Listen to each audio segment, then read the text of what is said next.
yaitu Bapak Ibu SPD yang insya Allah akan dilaksanakan selama 1,5 jam. Oke, salawat beriring salam kita hadiahkan ke junjungan kita Nabi besar Muhammad SAW yang kita sangat nanti syafaatnya di yaumil akhir. Baik Bapak Ibu, yang saya hormati Kepala Sekolah SD dan SMP Sekopas, yang saya hormati Bapak Ibu Guru SD dan SMP Sekopas, yang saya hormati rekan-rekan sekalian.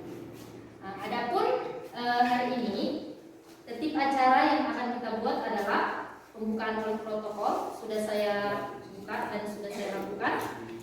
Yang kedua doa, yang ketiga adalah presentasi yang akan atau sosialisasi yang akan dipaparkan oleh rekan sejawat kita sebagai calon guru penggerak angkatan 4, yaitu Bapak Ridwan SPD. Untuk mempersingkat waktu, kita mulai saja presentasi yang akan dibawakan oleh Bapak Ridwan SPD. Kepada Bapak kami persilakan dengan segala hormat. Assalamualaikum warahmatullahi wabarakatuh. Selamat siang dan salam sejahtera kita semuanya. Syukur alhamdulillah, kita panjatkan syukur pada Allah Subhanahu wa taala, Tuhan yang Maha Esa, berkah rahmat inayahnya kita masih diberi nikmat kesehatan, keluang waktu, Bapak Ibu, kepala sekolah, rekan-rekan sejawat, staf pegawai tata usaha, baik yang SD maupun SMP. Saya mengucapkan ribuan terima kasih atas undangan dalam rangka workshop budaya positif sekolah dalam penggerak bukan kesahan angkatan 4 yang seakidah dengan saya. Selawat dan salam kita hadiahkan tujuh Rasulullah SAW. Mudah-mudahan kita mendapat syafaatnya. Amin ya rabbal alamin. Baik Bapak Ibu, sebelum saya presentasikan, saya mau tanya dulu, termasuk pada diri saya sendiri, yaitu apa yang kita kenang atau terkesan pada waktu kita duduk, apakah itu sekolah dasar, sekolah menengah, atau sekolah atas, misalnya waktu kita SD, SMP, SMA. Apa yang kita kenang? Kurangnya apa yang masih terkesan, Bu? Yang terkesannya itu yang menyakitkan saya. Iya. Minjem spidol nggak dikasih kawan. Iya. Dan ketika dewasa sampai sekarang kita lihat gitu. Oh dia sampai segini masih lebih apa kitanya gitu. Berarti terkesan sama teman. Teman. Ada lagi Pak Sudirman, terkesan sama siapa Pak? Buat saya Pak, waktu di SD berbagi makanan itu Pak enak. Contohnya es lilin Pak 1 bisa berbagi 4. Itulah Pak. Itulah yang nggak bisa terlupakan masa ibaratnya pada saat SD, itulah Pak. Tadi saling berbagi ya Pak ya? Iya Pak. Bu Evi, kira-kira apa yang terkesan? Dulu waktu saya kelas 4 atau kelas 3, saya lupa Pak. Tapi saya masih ingat jelas, kami kan kebetulan sekolah negeri. Jadi dibagi, ada yang masuk pagi, ada yang masuk siang. Kebetulan sekolah saya jauh. Jadi di tengah jalan saya itu membeli permen. Kalau Bapak Ibu ingat, permennya warna coklat seperti rasa gula. Jadi saya tidak tahu kalau masa itu masa puasa. Saya jalan sampai di sekolah tetap minum permen ini sampai saya dimarahi oleh guru saya. Kamu tidak ingat bahwa ini hari puasa? Oh iya Bu. Terpaksa saya sembunyikan permen saya yang sudah saya beli dan mulut saya pun melepuhkan dengan permen rasa coklat. Oke, terima kasih Bu. Kira-kira Bapak Ibu langsung aja, ada yang terkesan sama guru waktu duduk di bangku sekolah? Ada Pak. Iya. Silakan Bu. Waktu SD saya sekolah kan di swasta Pak, Katolik. Jadi kayaknya gurunya pun banyak yang kejam-kejam. Saya pernah tuh dijambak sama guru. Habis dijambak langsung dilepaskan kayak gini. Di sekolah kami kan ada tangga-tangganya. Hampir kena kepala saya ke tangga itu. Iya. Terima kasih Bu. Jadi memang sebenarnya ketika kita masih di bangku sekolah, ada dua hal yang kita kesan. Yang pertama, kesan yang positif. Tadi Bu Rohani, Bu Evi, kesan positif yaitu saling peduli di situ, saling membantu. Ada kesan juga pada guru, kesan yang positif, ada kesan negatif. Itu maksud pendidikan adalah mengajar segala materi mata pelajaran pada anak-anak agar dapat mencapai nilai rapot tinggi, jadi juara kelas yang dapat punya prestasi di banyak lomba sebagai manusia maupun anggota masyarakat. Pertanyaan, apakah ini tujuan pendidikan sekarang? Tidak. Tapi dalam kenyataan, guru, orang tua, siswa, prakteknya ada pertama, hanya untuk mendapat nilai rapot, ingin menjadi juara kelas, punya prestasi. Guru hanya bisa berusaha menuntaskan KD-KD, bagaimana siswanya bisa tuntas dalam pembelajaran. Jadi sebenarnya maksud tujuan Ki Hajar Dewantara tentang pendidikan itu apa? Nah, maksud pendidikan itu adalah menuntun segala kodrat yang ada pada anak-anak agar mereka dapat mencapai keselamatan dan kebahagiaan yang setinggi-tingginya, baik sebagai manusia maupun anggota masyarakat. Inilah tujuan pendidikan sebenarnya menurut Ki Hajar Dewantara. Bahagia, selamat raganya, bahagia jiwanya. Jadi tugas kita adalah menuntun siswa bagaimana dia bisa selamat, bahagia sesuai dengan kodrat zaman dan kodrat alam. Ini tujuan pendidikan. Jadi tidak ada tertekan. Karena tujuan pendidikan Ki Hajar Dewantara bagaimana siswa ini selamat, bahagia sesuai dengan kodrat alam dan kodrat zaman. Nah, oleh sebab itu tugas kita sebagai pendidik adalah menuntun tumbuh dan hidup kodrat yang ada pada anak-anak agar dapat memperbaiki lakunya, perbuatannya. Nah, tumbuh kodratnya anak sesuai dengan kodrat alam. Jadi anak-anak yang tinggal di Manduge dengan kondisi alam yang misalnya dataran tinggi, dia akan sama dengan anak-anak yang di Tanjung Balai yang kondisi alamnya adalah pantai. Itu juga kita sebagai Indonesia, warga negara Indonesia tidak akan sama kodratnya dengan warga negara yang ada di Jepang. Kenapa? Perbedaan. Kita lihat Bapak Ibu. Nah,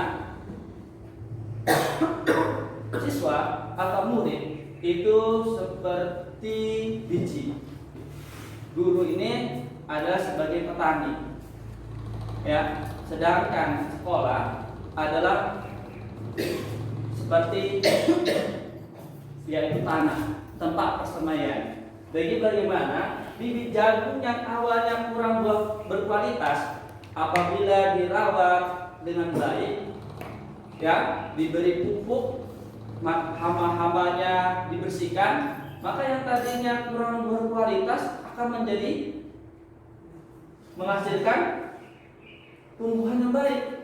Kalau guru itu juga kalau dengan berbagai macam karakter siswa, ada karakternya kurang baik, karakternya baik. Apabila kita sama-sama mendidiknya dengan baik, maka ini karakternya akan menunjukkan jiwa yang baik. Jadi jangan harapkan ketika kita menanam jagung akan tumbuh padi.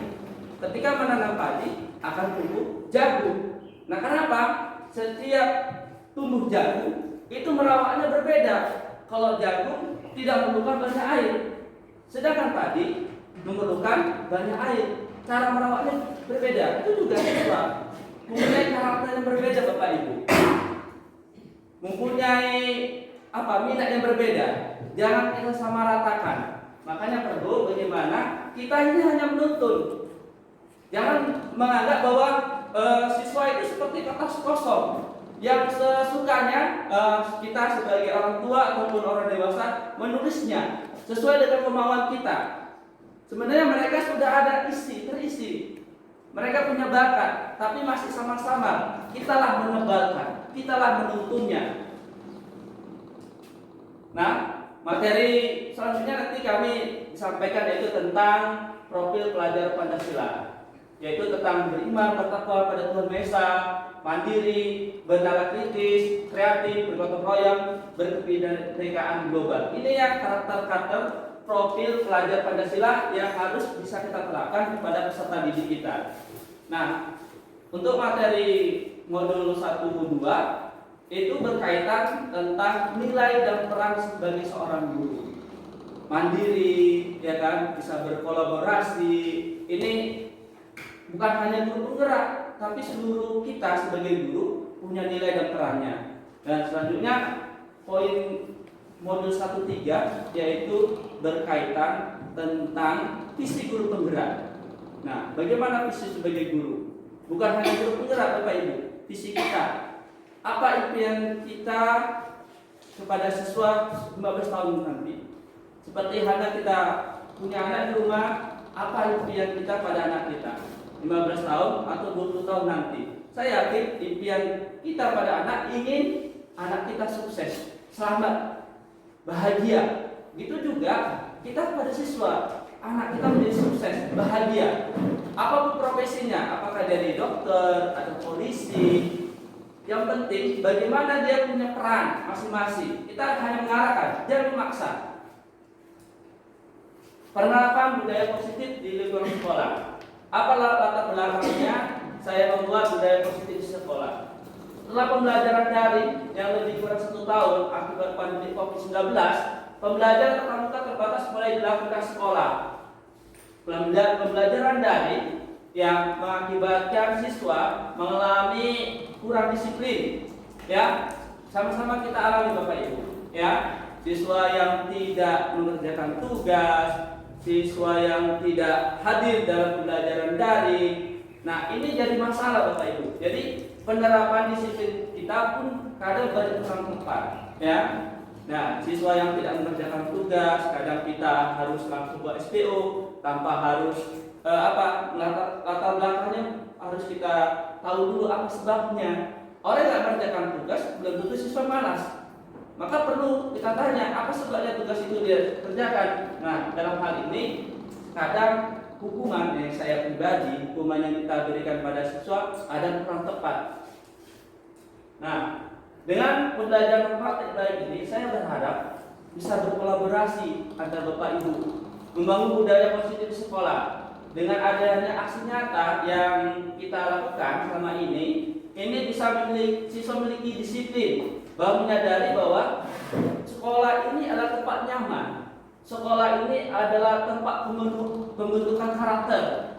Bagaimana dengan siswa yang menuntut ilmu di sekolah akan terwujud profil pelajar Pancasila yang baru saja saya sampaikan.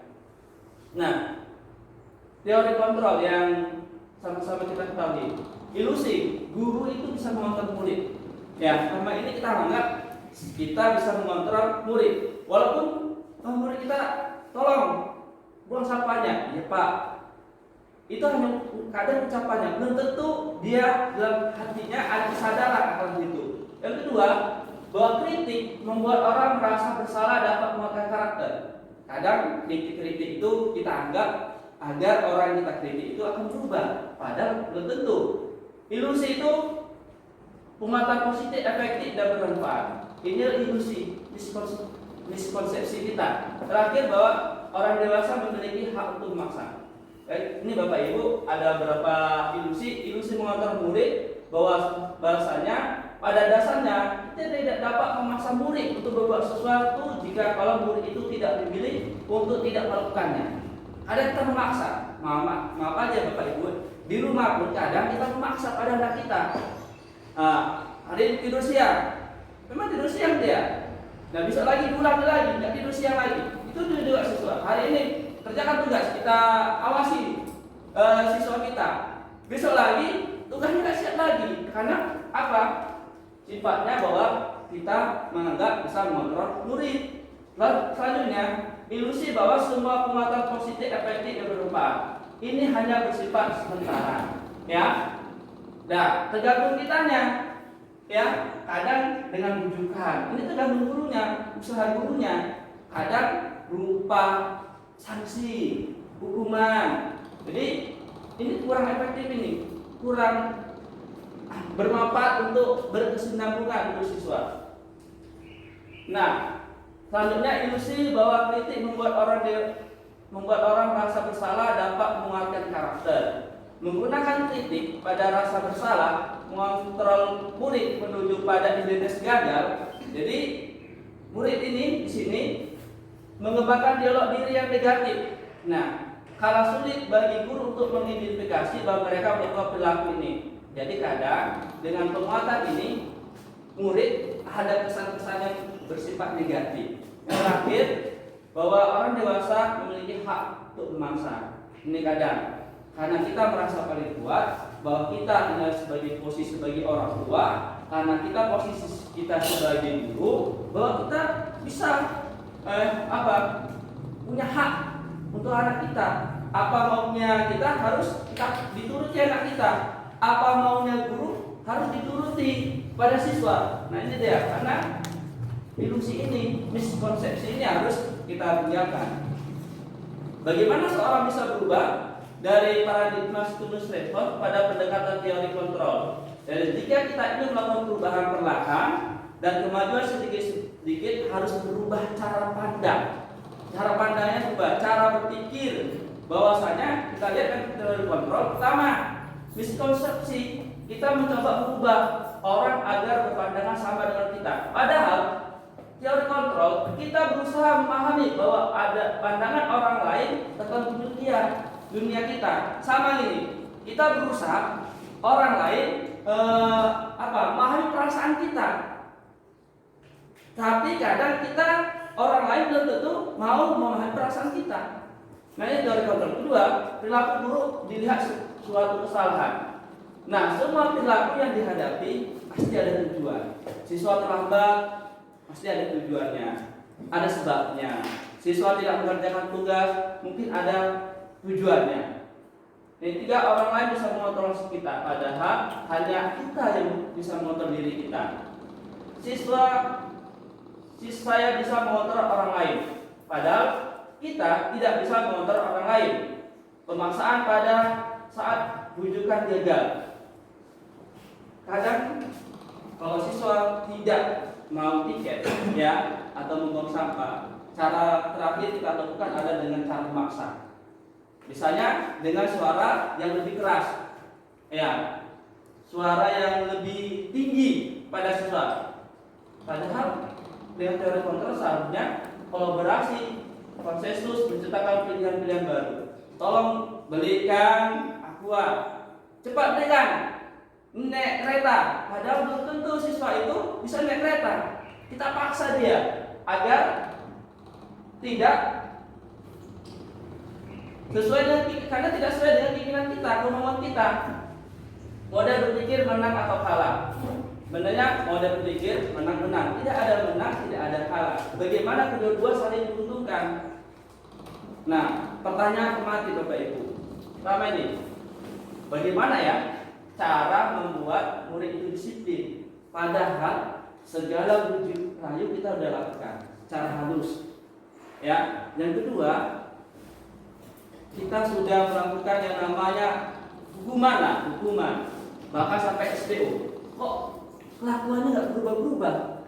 Bagaimana caranya ya? Secara halus sudah kita lakukan. Cara memaksa sudah. Kok siswa nggak berubah? Nah, sebenarnya siapa yang bisa mendisiplinkan murid? Apakah guru yang bisa mendisiplinkan murid atau kepala sekolah? Kadang Bapak Ibu guru ya kan, Pak, nggak sanggup lagi saya menangani kasus ini. Ke Bapak aja lah. Udah nggak bisa lagi saya katakan ini. Udah kepala sekolah. Karena kita anggap bahwa kita tidak mampu, kepala sekolah lah yang punya peran. Atau orang tua, kita pulang ke orang tua, itulah kita bawa aja ke rumah, ya. Kita anggap bahwa orang tua atau murid itu sendiri. Mengapa? Nah, ini pertanyaan-pertanyaan seperti ini nanti bisa kita jawab bersama-sama. Apa makna disiplin? Disiplin ini artinya belajar. Makna asalnya bahwa disiplin diri dari murid-murid ya Disiplin diri mempunyai orang menggali potensinya menuju sebuah tujuan. Namun dalam budaya kita, disiplin ini kadangkala untuk kepatuhan, supaya orang patuh, supaya orang taat. Apa hubungannya kata disiplin? Mungkin ketidaknyamanan. Kalau terlambat ditegur, tidak nyaman kita. Atau ingin dipuji, dihargai, bahwa kita siswa ini sebagai siswa yang rajin. Atau ada pencapaian tujuan mulia. Nah, pada waktu pertanyaan dari pertanyaan dari materi, tindakan guru. Tindakan guru misalnya mencatat 100 kali dalam buku kalimat. Saya tidak akan terlambat. Kita bacakanlah dulu salah satu. Mewakili Bu Rohdi bisa bersedia? Bersedia, Pak. Salah satu ya. Lemes. Maaf Bu ya. Memikirkan Saya sih harus semangat, Pak. Iya. Bapak, yang mana yang salah-salah? Ya silakan Bu. Oke, Acas yang warna orange mencatat 100 kali di dalam buku kalimat. Saya tidak akan terlambat lagi karena terlambat ke sekolah. Hukuman Bapak Ibu ya. Ini hukuman Bapak Ibu. Kadang hal-hal yang baik kita anggap baik hukuman itu, padahal itu bukan mendidik. Ya, misalnya terlambat hafalan surah Ad-Duha, bagus ini. Jadi dia hafalan. Nanti tiba hafal surah Ad-Duha, hukuman. Dan saya kan nggak salah Bu, kenapa saya dihukum? Terakhir seperti itu, ya, membersihkan WC. Padahal selama ini kita suruh bersihkan WC. Kadang tolong nak bersihkan WC. Bu, saya kan nggak salah Bu, kenapa saya harus bersihkan WC? Seperti itu karena sering kita melakukan seperti itu ya. Nah, padahal tugas WC itu kan udah ada masing-masing siswa. Ya, kita minta tolong aja. Dia membiasakan ada terlambat bersihkan WC. Gitu tiba kita minta tolong bersihkan WC, dia anggap itu hukuman. Ada rasa bersalah sehingga dia suruh bersihkan WC. Poin kedua. Yang kedua, lari mengelilingi lapangan basket 2 kali karena terlambat hadir di sekolah, hukuman. Ya, hukuman. Yang ketiga, murid diminta untuk push up 15 kali karena tidak menggunakan masker ke sekolah, hukuman. Sepakat Bu? Sepakat. Ya. Yang keempat, menggantikan kertas tugas teman yang telah dicoret-coret, Konsekuensi Bapak Ibu. Karena sesuai dengan perbuatan yang dia lakukan. Nomor 5 ya Kak. Ya. Membersihkan tumpahan air di meja tulis karena tersenggol pada saat belajar, Konsekuensi. Nomor 6, meminta murid tidak mengenakan sepatu seharian di sekolah karena tidak mengenakan sepatu hitam. Konsekuensi. Mana Bu Bapak Ibu? Hukuman. Meminta murid tidak menggunakan sepatu seharian di sekolah karena tidak menggunakan sepatu hitam. Ini identik dengan hukuman. Ya. Tapi dia sama Pak. Ya. Kenapa? Kita harus tanya dulu Bapak Ibu. Ya. Ditanya dulu. Apa? Jangan langsung ditarik sepatunya. Ditanya dulu apa sebabnya. Kenapa? Kalau kita tahan, dia kurang percaya diri, dia timbul rasa malu, ya. Nah, timbul rasa malu dia di kelas saja, ya. Lanjut. Terakhir, lari mengelilingi lapangan basket 2 kali karena terlambat 10 menit untuk pelajaran PJOK. Konsekuensi. Ya. Itu lebih ke konsekuensi. Karena olahraga biasa. Kita guru IPS, saya suruh anak lari. Itu enggak sesuai dengan apa perbuatan yang dia lakukan. Kalau waktu olahraga lari mengelilingi lapangan basket 2 kali karena terlambat. 10 menit pelajaran PJOK. Bukan gini deh itu Bu. Kalau 10 menit sebelum olahraga biasanya kan anak-anak pemanasan. Jadi dia lewat pemanasan itu. Jadi pada saat dia lari itu ganti pemanasan dia itu sebenarnya. Karena gini Bu, olahraga identik dengan gerak, Jadi ya kan? seolah-olah ini Konsekuensi. bagian daripada pelajaran. Pelajaran, karena olahraga itu berkaitan dengan gerak. Ya sesuai dengan. Jadi kalau saya masuk guru IPS suruh lari 2 kali lapangan itu karena hukuman itu identik apa? Tidak sesuai dengan apa yang dia lakukan. Nah, kalau dia konsekuensi, lain ini ketepatan jauh. Iya. Kalau PS misalnya, nah itu hukuman. Itu hukuman. Iya. Itu hukuman. Ini Bapak Ibu, perbedaan antara hukuman dengan konsekuensi. Nah, kadang kita identik menghukum, ya, identik dengan hukum. Tujuannya agar siswa disiplin, ya. Tujuannya itu agar siswa itu bisa disiplin. Padahal harus kita bedakan Bapak Ibu, apa itu hukuman, apa itu konsekuensi. Hukuman itu sesuatu menyakitkan harus terjadi. Ya, dia udah capek-capek datang ke sekolah belajar, mungkin dia terlambat, keretanya bocor, kita suruh lari lagi. Dia udah capek, suruh lari lagi. Jadi kan itu membuat hatinya sakit, sedih. Sesuatu yang harus terjadi. Kalau dia konsekuensinya harus terjadi. Misalnya dia memecahkan bunga, diganti ya. Itu konsekuensinya harus dihadapi.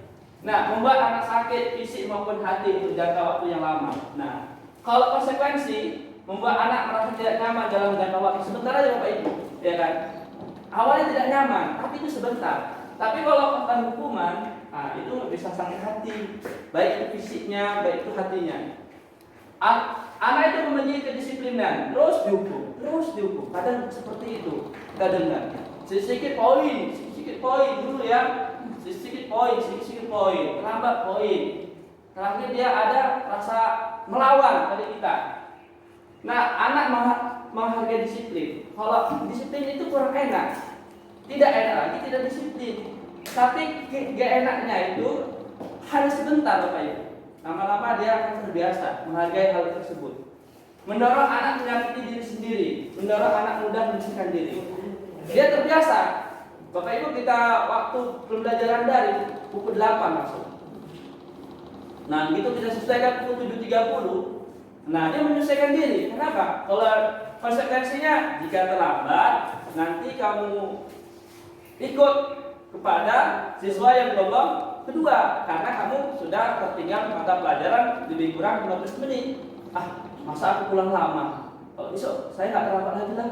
Nah, seperti itu menyesuaikan diri.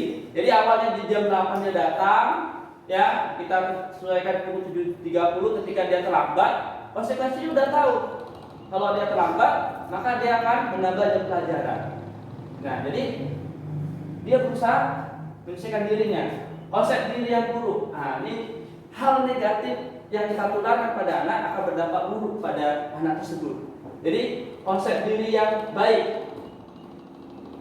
Kalau kita membuat namanya konsekuensi. Nah, anak belajar untuk menyembunyikan kesalahan. Kadang anak nggak jujur, ya. Kalau saya jujur, kesalahan saya akan bertambah.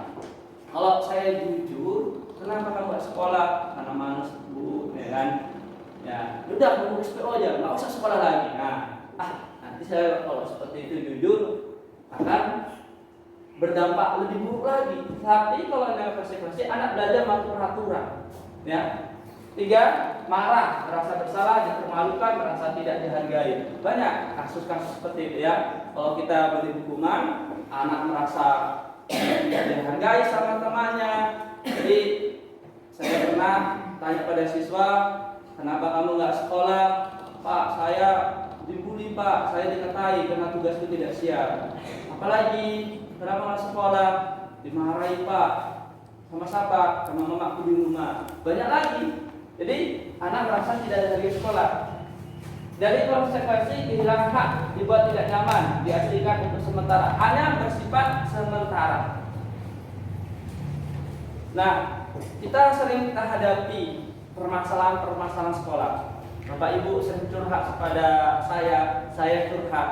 Wali kelas sama wali kelas curhat, ya. Bu Rohani curhat sama saya curhat ketika belajar masuk di kelas Bu Rohani. Permasalahan siswa, ada yang siswanya tidak mengerjakan tugas, ada yang siswa yang tidak memakai kacu, ada yang siswanya bolos. Permasalahan ini sering kita hadapi.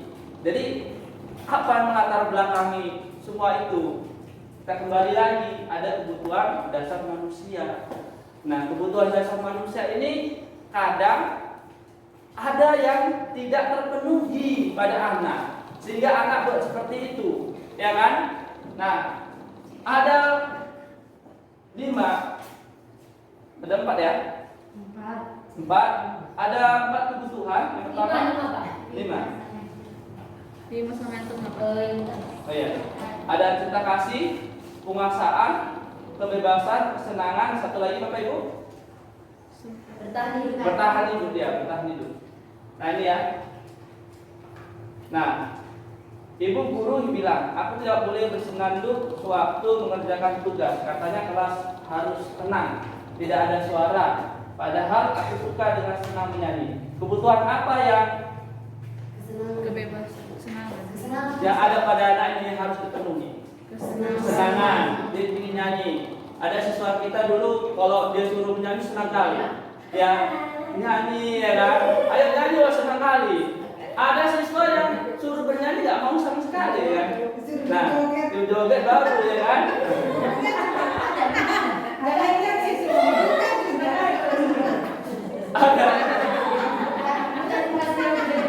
Ada juga ini Bapak Ibu.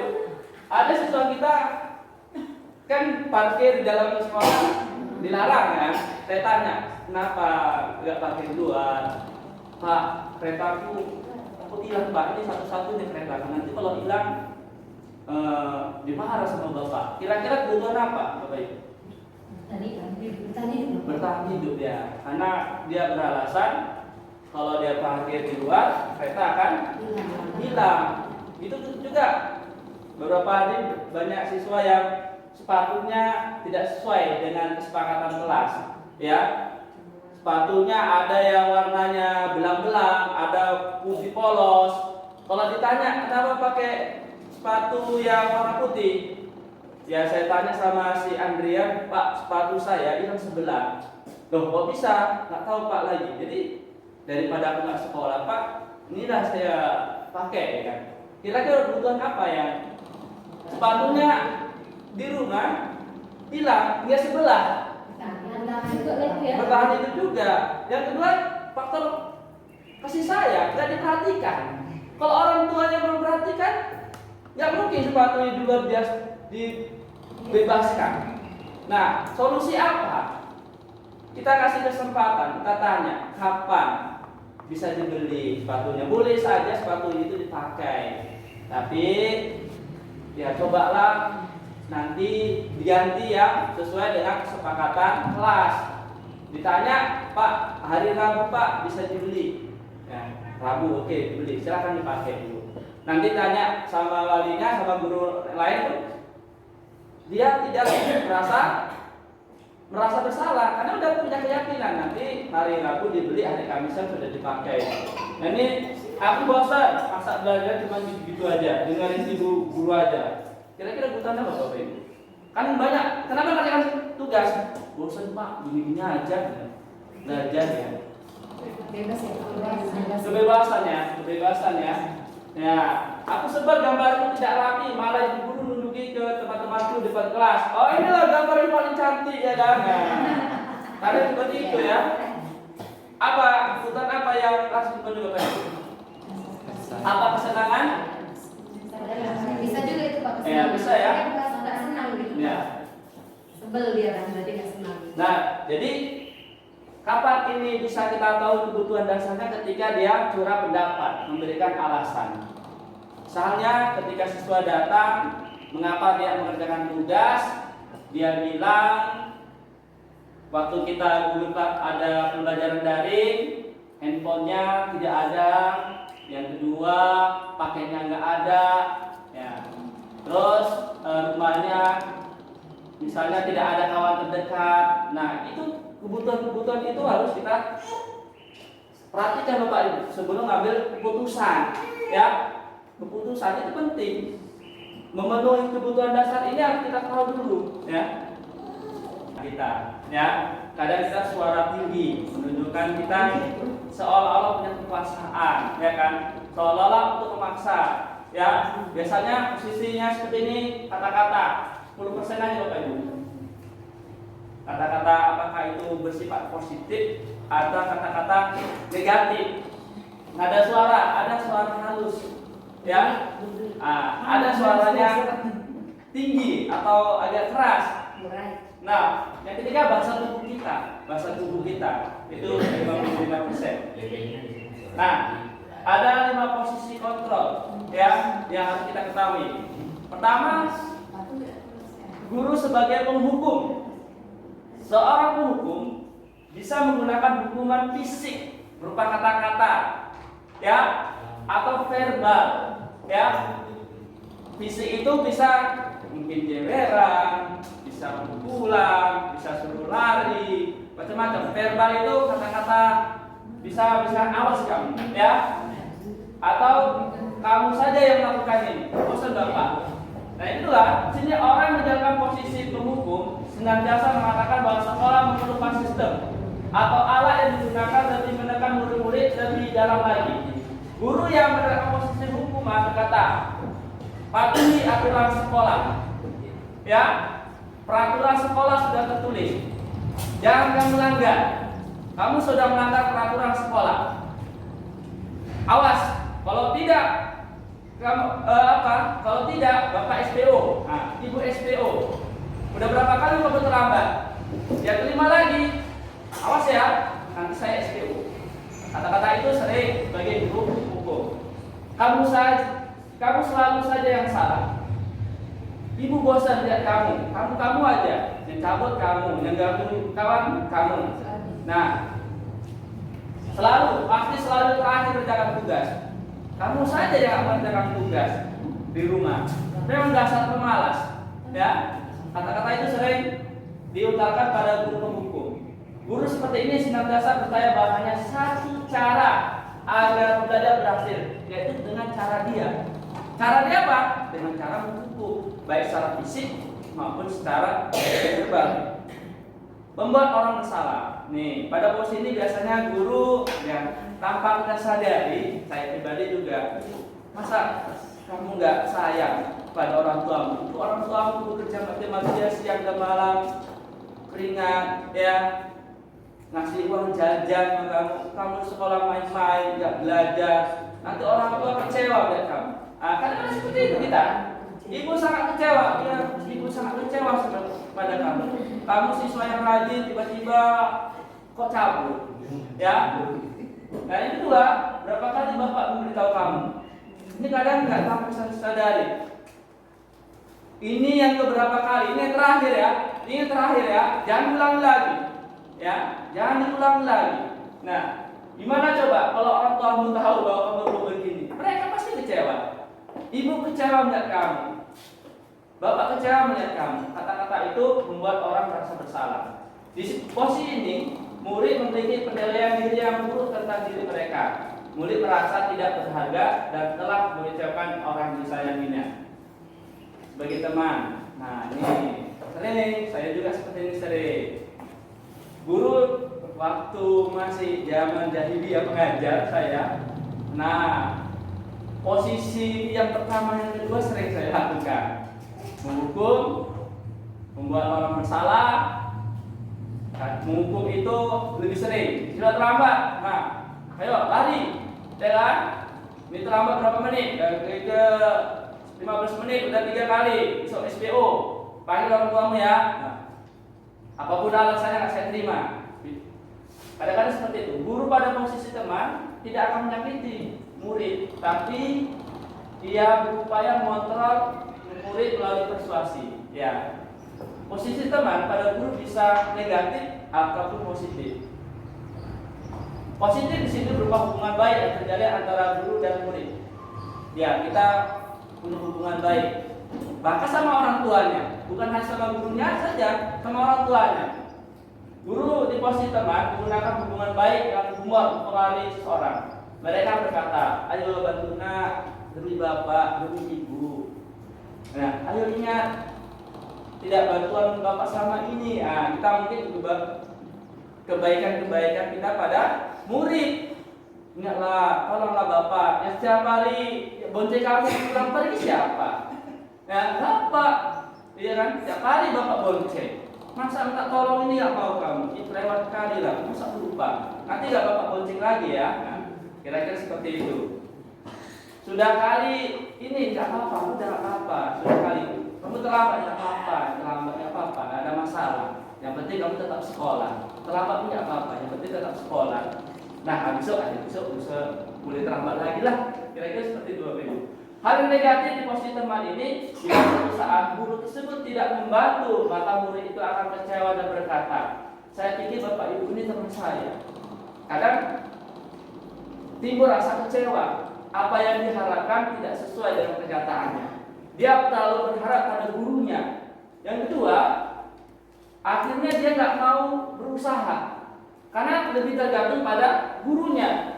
Hal lain mungkin timbul adalah murid hanya bertindak untuk gurunya, lebih mendengarkan, lebih mau mendengar, lebih mau diperintah sama gurunya, lebih mau mendengarkan apa kata gurunya. Kalau guru A masuk, diam, tetap belajar, tugas siap. Itu guru B masuk, kelas berubah lagi, jadi ribut, tugas gak dikerjakan. Kenapa? Posisi ini sebagai teman. Kenapa? Tambah lagi murid tergantung pada guru. Monitor, memantau. Monitor berarti sini mengawasi Bapak Ibu. Pada saat kita mengawasi, kita bertanggung jawab perilaku orang-orang yang kita awasi. Posisi ini pemantau berdasarkan peraturan-peraturan dan konsekuensi. Ini peraturannya. Terlambat 5 menit peraturannya ini. Tidak sekolah 1 hari peraturannya seperti ini. Ada catatan-catatan lengkap. Ibaratnya ada kasus tertera dengan apa? Tertera dengan detail apa-apa pernah dia lakukan. Bahkan 2 tahun yang lalu, ini siswa kelas 9 ini. 2 tahun lalu diungkit-ungkit ini. Kelas 7 kamu, ini catatan kasusmu. Kelas 8 seperti ini. Lengkap dia. Nah, pertanyaan yang diajukan oleh seorang pemantau, peraturan apa yang telah kamu langgar? Apa yang telah kamu lakukan? Ya, sanksi atau konsekuensi apa yang harus kamu hadapi karena kamu sudah melanggar peraturan ini? Seorang pemantau sangat mengandalkan perhitungan, catatan, data yang dapat digunakan bukti atas perilaku seseorang. Posisinya akan menggunakan stiker, slide, catatan, data cek pada monitor sendiri berawal teori stimulus respon. Kembali lagi stimulus respon, dia menganggap kita bisa mengontrol anak. Kita menjawab bahwasanya kita bisa memaksa anak. Nah, yang diharapkan bagaimana Bapak Ibu? Nah, manajer, bagaimana dia kita memberikan solusi tanpa merasa direndahkan, tanpa merasa bersalah berkepanjangan. Jadi di sini kembali lagi ke kepercayaannya. Dia punya tanggung jawab di sini. Jadi dalam posisi manajer itu gabungan antara posisi teman dan posisi sebagai pemantau. Jadi guru ini di sini memberikan keterampilan sebagai teman atau pemantau. Nah, di posisi ini kapan saja dia bisa dilakukan karena dia memberikan solusi. Ya, anak bisa mempertanggungjawabkan, anak bisa memberikan solusi masalah yang dihadapi. Nah, jadi itulah tugasnya Bapak Ibu. Ini 5 posisi kontrol Bapak Ibu. Nah, guru berbuat menghardik, menunjuk-nunjuk. Hati-hati Bapak Ibu, menunjuk-nunjuk gini. Tangan kita kadang-kadang tangan ini refleks ini. Kau ya, kau ya, nunjuk dia. Hati-hati Bapak Ibu. Tanpa sadar kita nunjuk-nunjuk gitu kan. Nah, menghardik, menunjuk-nunjuk, menyakiti, menyindir secara halus. Ini ya, ada siswa di sini PR sama ibu nggak pernah siap-siap. Menyindir dengan secara halus. Kawannya udah tahu, dia merasa. Nah, kalau dia berbuat salah, berceramah akan seharusnya ibu kecewa, itulah permasalahannya. Kalau teman buat alasan untuk muridnya, ibu kan sudah baik, ya kan? Kita kan sudah dekat. Banyak lagi pertanyaan. Kalau pemantau menghitung dan mengukur. Itu kalau guru berbuat, manajer mengajukan pertanyaan. Guru berkata, kalau kamu tidak melakukan awas ya, rasakannya. Nah, dan Kalau dia posisinya merasa bersalah, kamu seharusnya kamu sudah tahu. Ibu lelah sekali, ibu bosan, kamu aja. Saya lelah hadapi kamu. Ya udah, kamu masuk kepala sekolah aja. Nah, kadang-kadang pernah saya hadapi seperti itu. Berapa guru, saya diam aja, kan? Nah, ayolah lakukan ini demi ibu. Masa kamu tidak mau? Ingat, ibu pernah membantu kamu. Ini dia. Apa peraturannya? Apa sanksinya? Apa konsekuensinya? Itu sebagai pemantau. Apa hasilnya Bapak Ibu? Ini hasilnya. Anak memberontak menyalahkan orang lain dan berbohong. Anak saling berbohong karena takut hukumannya semakin bertambah. Ya. Yang kedua, kalau dia posisi bersalah, dia menyembunyikan atau menyangkal, dan terakhir berbohong. Kalau sebagai teman, hasilnya lebih tergantung pada gurunya. Lebih lebih percaya pada gurunya. Tapi kalau sama guru yang lain, dia kadang kurang peduli. Ya, di kelas ya.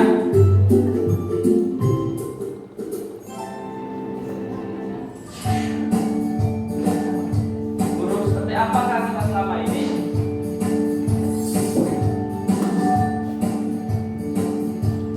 Halo, Bapak Ibu Guru calon guru penggerak. Video ini akan menampilkan 5 adegan interaksi guru dan murid. Silakan menonton dan merefleksikannya.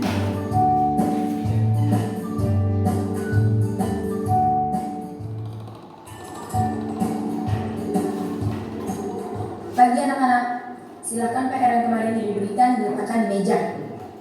Anton, kamu sudah mengerjakan belum? Belum mengerjakan saya, Bu. Kamu selalu ya nggak ngerjain PR. Sekarang kamu duduk di depan, lalu tulis. Saya berjanji tidak akan mengulangi lagi.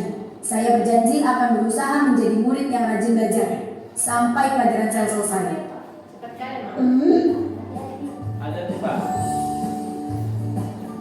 Pagi anak-anak, hari ini ada tugas ya? Ada yang belum mengerjakan? Anton, kamu sudah mengerjakan? Belum, Pak. Kamu tidak mengerjakan tugas ya? Kamu mau jadi apa nanti? Kamu lihat sekolahnya sih? Coba bayangkan orang tuamu betapa kecewanya sama kamu. Kamu itu sudah kelas 5. Harusnya bertanggung jawab sama dirimu sendiri. Maaf, Bu, saya terlambat. Ya udah, nanti jangan diulangi lagi ya. Kalau kamu rajin, Ibu senang lihatnya. Ya, lain kali tepat waktu ya masuknya. Tas dulu dong. Kita kan teman. Wah, jadi kalau aku terlambat lagi, apa ya?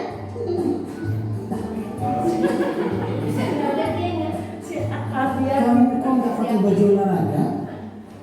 Bapak catat kamu sudah 3 kali loh nggak ikut olahraga bulan ini. Ini Pak cari sana ya. Pak, udah 3 kali berarti saya dapat sanksi, Pak.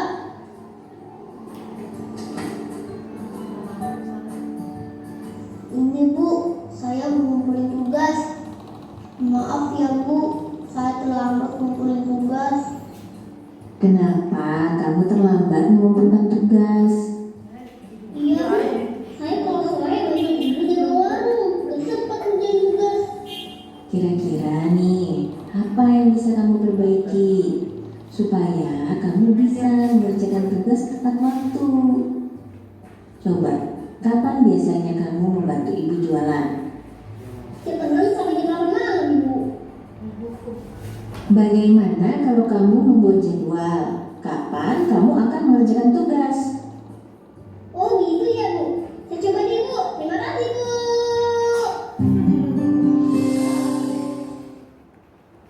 Kriteria mana ya? Oke, kalau pemain-pemainnya kita sama-sama jujur lah. Cabur seperti itu banyak posisi kemana kita? Posisi 1, 2, 3, 4, 5. Ya kan, silakan kita Bapak Ibu. Ini namanya Pak. Ini dibacakan sendiri.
A dia penghukum, yang guru B dia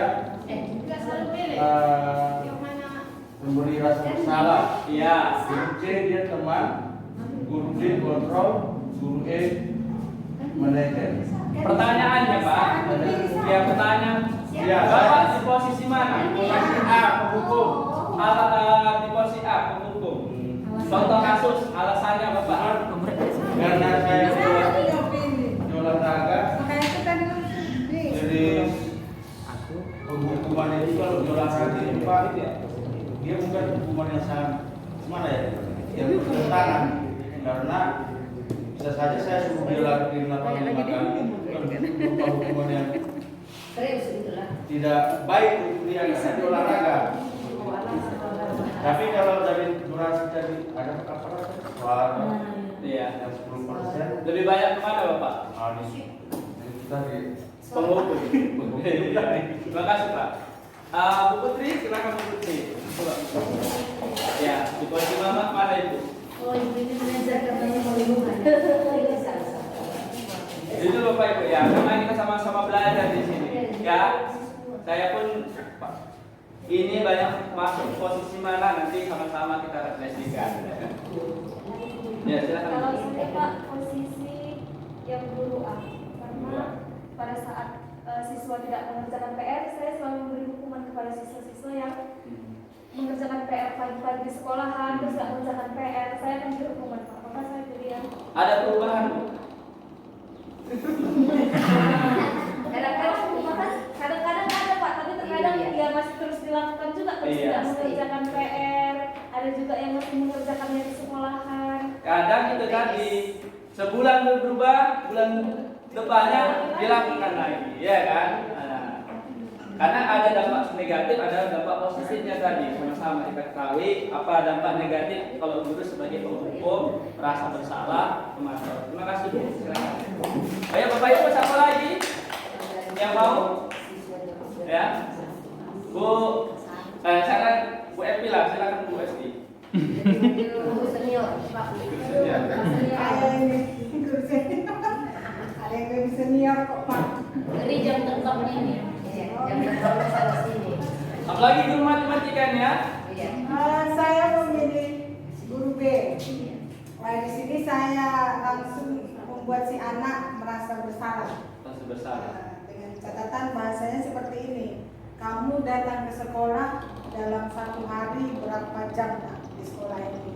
Masa tidak ada faedah yang kamu peroleh dari ilmu yang telah diberikan gurumu? Sedangkan soal yang diberikan pun tidak banyak, paling banyak hanya 2. Itu yang saya sering tekankan kalau si anak tidak mengerjakan tugasnya. Tugas. Kadang diulangi lagi Bu ya. Kemudian Pasti diulangi ada lagi yang ya kan. mengulang, ada Iya. memang yang sadar hanya untuk sesaat. Iya, terima kasih Bu Eti. Ya Bapak Ibu, ini tanpa kita sadari ya kan, bertahun-tahun kita sebagai pengajar, saya 12 tahun lebih. Kalau dihitung dari swasta sudah 17 tahun saya mengajar. Baru kita sadari, oh selama ini, oh di posisi ini saya. Ya, jadi saya banyak buat salah selama ini, merasa berdosa sama siswa. Kenapa? Saya anggap posisi yang saya kontrol tadi, posisi guru, ini yang benar. Padahal salah. Nah itu mengajar zaman jahiliyah menurut saya. Tapi proses belajar Bapak Ibu. Kadang pun saya masih di posisi 1. Tapi itu tadi, saya ingat saya posisi 1. Nggak boleh marah-marah. Ingat posisi kontrol, ingat restitusi. Baru saya ingat. Nah, ingat. Jadi masuk ke kelas, kalau sering marah-marah, kalau kita sering marah-marah, karena saya bilang kepada siswa, kalian datang ke sekolah mau dimarahi atau tidak? Tidak. Saya tidak mau marah gitu. Karena mereka datang ke sekolah kan bukan untuk dimarahi. Ya. Kalau saya marah berarti kalian berbuat salah. Nah, seperti itu. Itu pun kurang tepat kita mengatakan kepada siswa. Nah, Bapak Ibu, kita berusaha ya dari 5 posisi kontrol ini ya lebih banyak ke posisi manajer. Tahapan yang perlu kita lakukan ketika menghadapi siswa yang bermasalah. Yang pertama di sini apa itu restitusi? Restitusi adalah proses menciptakan kondisi bagi murid untuk memperbaiki kesalahan sehingga mereka bisa kembali ke kelompok mereka. Dan setelah direstitusi, murid ini banyak mengalami karakter yang lebih baik lagi, karakter yang lebih kuat lagi. Nah, apa ciri-cirinya? Bukan untuk menebus kesalahan, namun untuk belajar dari kesalahan. Semua kita pernah berbuat salah. Yang terbaik adalah kita yang bisa memperbaiki kesalahan, tidak mengulang-ulang kesalahan. Ini pentingnya restitusi. Yang kedua, memperbaiki hubungan, bukan sebaliknya, ya, memecah hubungan. Ketiga, tawaran, bukan ada paksaan. Restitusi itu ada tawaran, bukan paksaan.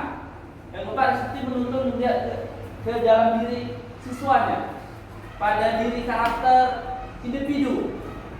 5, restitusi mencari kebutuhan dasar. Ini kembali lagi kebutuhan dasar. Kebutuhan dasar apa yang tidak terpenuhi?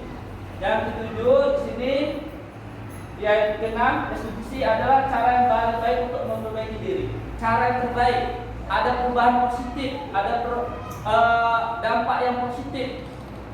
Artinya, karakter siswa itu yang tadinya negatif perlahan-lahan menjadi ke arah yang positif.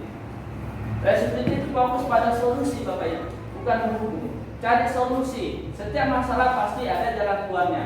Jalan keluarnya bagaimana? Solusi bagaimana yang terbaik? Terakhir, restitusi mengembalikan murid yang berbuat salah pada kelompoknya. Jangan terbalik. Dengan dia berbuat salah, dia dijauhi oleh temannya. Dia tidak merasa nyaman lagi dengan temannya. Dia tidak merasa nyaman lagi sama gurunya. Akhirnya apa? Ya, mungkin siswa putus sekolah, siswa tidak mau sekolah lagi, dan lain sebagainya. Nih, untuk restitusi ada 3. Pertama, menstabilkan identitas. Guru berkata, berbuat salah itu hal yang manusiawi. Ya, pertama, misalnya ada kasus siswa yang berapa hari ini sering kita hadapi, ya, si Mas tadi kata Bu Mida, maka divalidasi dulu, ya, yaitu menstabilkan identitas dulu. Nah, misalnya kalau siswa terlambat, kenapa kamu terlambat? Kita tanya dulu. Ya, terlambat, Bapak pun pernah terlambat, tapi jangan sering terlambat. Kita perbaiki, kita yakinkan pada siswa tersebut bagaimana solusinya biar tidak terlambat.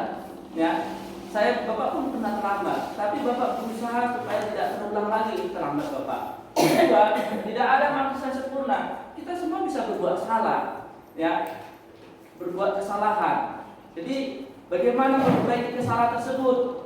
Kita pasti bisa menyelesaikan permasalahan ini. Bapak Ibu tidak tertarik mencari tahu siapa yang benar, siapa yang salah. Tapi bagaimana menyelesaikan masalah ini biasanya kepada siswa yang berkelahi. Ya, kalau kamu menyalahkan dirimu sendiri terus menerus, apakah kamu bersikap baik pada dirimu sendiri? Akan ada siswa yang kalau dia, Bu, saya apalah, ya Bu, saya kan banyak siswa yang banyak kasusnya dan lain sebagainya. Nah, setelah tahapan itu, tahapan identitas, yaitu tahap kedua, validasi tindakan salah. Membantu murid mengenal basis kebutuhan apa yang tidak terpenuhi. Pada dasarnya tindakan manusia tujuannya adalah memenuhi kebutuhan dasarnya. 5 kebutuhan itu mungkin ada yang tidak terpenuhi. Dan biasanya kebutuhan itu tidak terpenuhi, seperti kebutuhan dasar, penguasaan, kebebasan, yang diterima, kesenangan, apapun tentang itu. Guru berkata, kamu bisa saja melakukan hal seburuk ini, tapi kamu tidak melakukannya. Itu perkataan guru. Kalau untuk validasi tindakan salah, kamu pasti bisa melakukan kesalahan ini. Mengapa kamu melakukannya? Apa yang penting bagi kamu? Ya, kamu boleh tetap berusaha menjaga sikap itu, tapi tambahkan sikap yang lain, sikap yang baru, sikap yang baik. Maka kamu belajar cara lain mendapat yang kamu butuhkan tanpa harus mengumpul. Misalnya kasus siswa yang diejek, dibully oleh temannya. Ada cara lain supaya kawanmu tidak mengejek kamu atau membuli tanpa harus memukul. Ya, ada cara yang lain. Kita tawarkan apa cara yang lain. Kalau kamu pakai sepatu putih ke sekolah, ada cara lain lagi supaya sepatu putihmu itu tidak dipakai lagi. Bagaimana caranya? Dia berusaha untuk memperbaikinya. Apa kamu bisa melakukan lebih baik lagi besok? Apakah kamu bisa tidak terlambat besok? Itu kan cara siswa untuk bisa lebih baik lagi. Nah, terakhir keyakinan Bapak Ibu. Nah, kita yakin sudah membuat kesepakatan kelas. Kesepakatan kelas itu adalah curah pendapat, bukan hanya harapan siswa, harapan guru pada siswanya, tapi harapan siswa pada gurunya. Itu paling penting Bapak Ibu. Dua-dua ini harus kita penuhi. Bukan hanya harapan guru pada siswa, tapi harapan siswa terhadap gurunya. Itu. Jadi kalau cuma kita buat sendiri, lah itu kan ibu peraturan ibu, bukan peraturan kami. Makanya perlu curah pendapat, kesepakatan kelas dibuat bersama-sama dengan siswa. Nah, murid melakukan kesalahan dihubungkan dengan nilai kebajikan yang diyakini, mendasari manusia berinteraksi dengan guru orang lain. Guru berkata, apa nilai yang kita percaya di kelas? Sekolah kita apa? Sekolah yang keyakinan apa yang sudah kita sepakati? Keyakinan apa yang sudah kita sepakati di dalam kelas? Misalnya dia datang terlambat. Keyakinan apa yang sudah kita sepakati? Mungkin disiplin. Nah, perbaikan apa yang harus kamu lakukan untuk kedepannya? Nah, nilai kebajikan keyakinan apa yang telah kita sepakati? Kelas yang ideal itu seperti apa? Maka siswa ini, kelas yang tidak membuli, kelas yang saling menghormati, kelas yang saling menghargai. Kenapa? Kalau siswa seperti itu, berarti dia memimpikan kelas yang nyaman. Dia semangat belajar. Intinya seperti dibaca Bapak Ibu ya, dibaca kasusnya, walaupun panjang. Yuli harus bangun terlambat. Tiba-tiba di gerbang Pak Lukman, ya, Pak Lukman ini menegur Yuli. Kenapa Yuli terlambat? Ya. Dan sepatu yang dipakaikan adalah warna yang tidak sesuai dengan keyakinan kelas atau melanggar peraturan sekolah. Dan di sini Lukman terus bersikeras. Peraturan yang berlaku mengatakan, ya sudah, kamu sudah melanggar peraturan sekolah. Kamu salah, sudah terlambat, salah pula warna sepatunya. Segera buka sepatumu. Kalau kamu tidak bisa menggunakan warna sepatu sesuai aturan, Yuli minta maaf Pak. Kali ini aja Pak, saya pakai sepatu ini. Saya lupa Pak. Saya pikir sepatu warna hitam, saya sepatu warna putih Pak. Kalau tidak sanggup ambil sepatu rumah atau diantarkan sepatu sekolah yang sudah kamu tidak usah sepatu harian saja. Rumah ini jauh, nggak mungkin lagi dia pulang.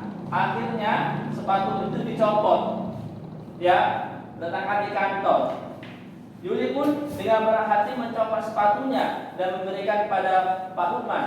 Seharian dia tidak berani berkeliling-keliling sekolah karena malu dan lebih banyak berdiam di kelas tanpa alas sepatu. Bapak Ibu, pertanyaannya ada 3. Kebutuhan apa yang dibutuhkan oleh Yuli? Ya, kebutuhan apa? Ya. Yang kedua, nilai kebajikan atau keyakinan sekolah apa yang dituju dengan sepatu warna hitam? Yang 3, pertanyaan, bila Pak Lukman mengambil posisi sebagai manajer, kira-kira apa yang dikatakan dan bagaimana sikapnya serta apa yang ditawarkan ke Yuli? Nah, kira-kira Bapak Ibu ini ya pertanyaannya. Ini kasusnya. Bisa menanggapi Pak Johnson? Ya, kebutuhan apa yang dibutuhkan oleh Yuli, Pak? Iya, kebutuhan apa Pak? Kira-kira kan ada 5 kebutuhan dasar tadi: kesenangan, kasih sayang, bertahan hidup, kebebasan. Kebutuhan apa Pak? Kebutuhan apa yang dibutuhkan oleh Yuli?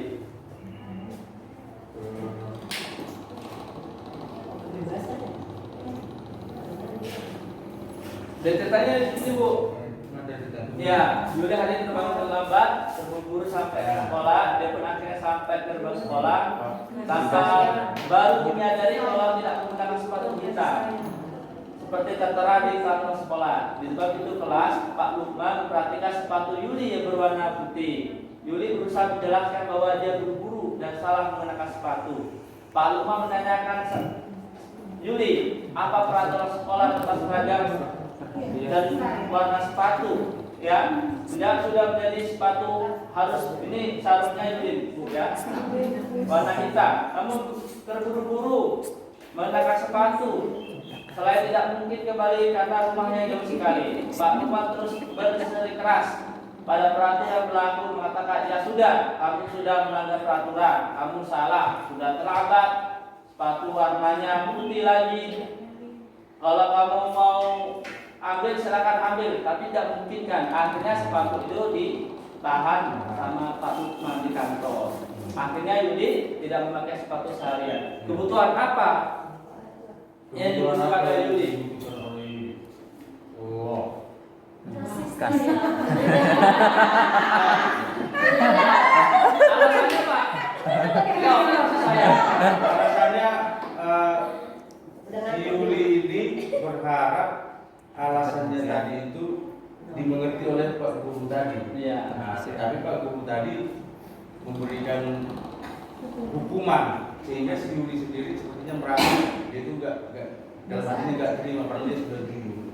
Ada lagi Bapak Ibu? Alasannya? Alasannya dia kurang perhatian dari bapak. Iya.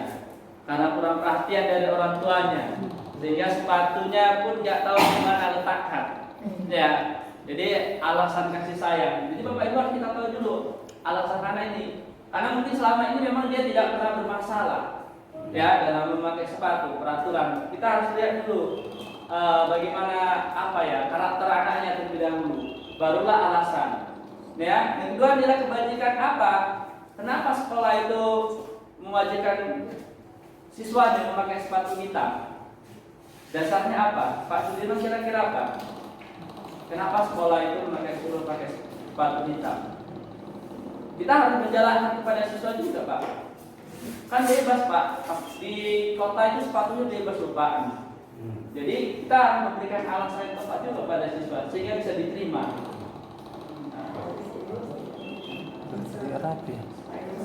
Rapi kan seragam. Kebersamaan ya. Kita biar tidak menunjukkan menonjol siswa yang siapa yang kurang, ya. Yang kedua, apalagi selain kebersamaan, keseragaman juga, ya, kebersamaan, keseragaman dan estetika. Kita yang mahal Pak. Iya. Bukan pendidikan Kak, Kita kesama Pak, misalnya Pak. Estetika, keindahan juga Bu, ya, keindahan itu juga keindahan. Coba kalau posisi Pak Lukman tadi sebagai manajer, apa yang disampaikan? Jangan diulangi. Solusinya kalau mau berangkat perhatikan dulu. Perhatikan dulu solusinya. Apakah bersedia untuk memperbaiki? Ya. Apalagi? Ya, bagaimana perbaikannya ke depannya?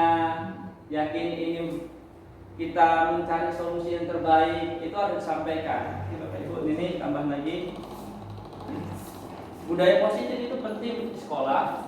Terakhir Bapak Ibu ya, berapa 5 menit lagi ya. Budaya positif itu penting berkaitan dengan pola pikir yang berkembang, menyadari apa yang salah.